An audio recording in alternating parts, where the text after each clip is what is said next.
Sailing on that great sea of diversion, the internet, I was watching and listening to a band play an old blues standard, Serve Me Right to Suffer. And while they were tearing into that classic song, I was thinking about the title phrase and how perfect a fit it was for the blues. The blues is music for when somebody done you wrong, especially when that somebody is you. Serve me right to suffer. Something bad is happening to me, and it's my own damn fault. I can howl and wail all I want, and since this is the blues, there will be plenty of that. But nothing can change the fact that I have brought this misery on myself. I did not do this deliberately, knowing it would cause such pain, but I did it, nonetheless. In a way, it's like the concept of original sin. None of us is an angel.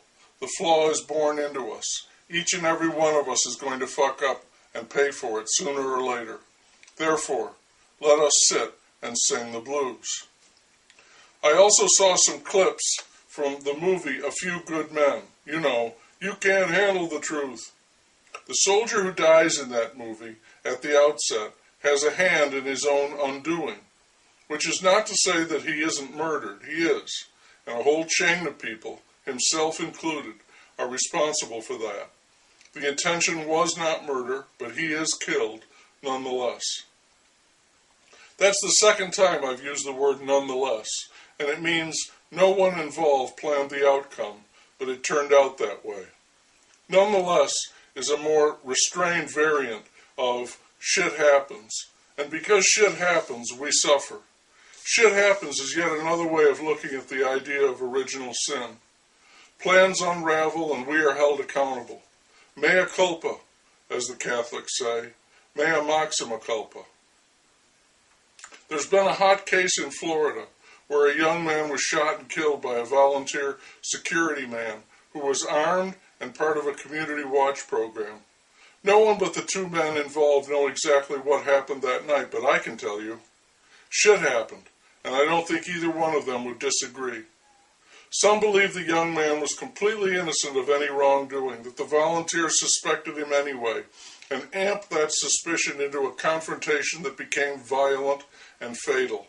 He was operating on a presumption of guilt, and that triggered every unfortunate thing that followed.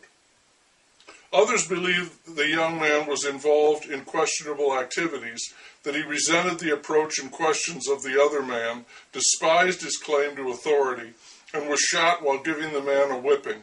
He was behaving in a defiant manner, and that triggered every unfortunate thing that followed. Moving right along, if you had one operating on a presumption of guilt and the other behaving in a defiant manner, then how quickly and inevitably everything would escalate into violence. Was the man involved in his own fatality? It's a deeply painful question.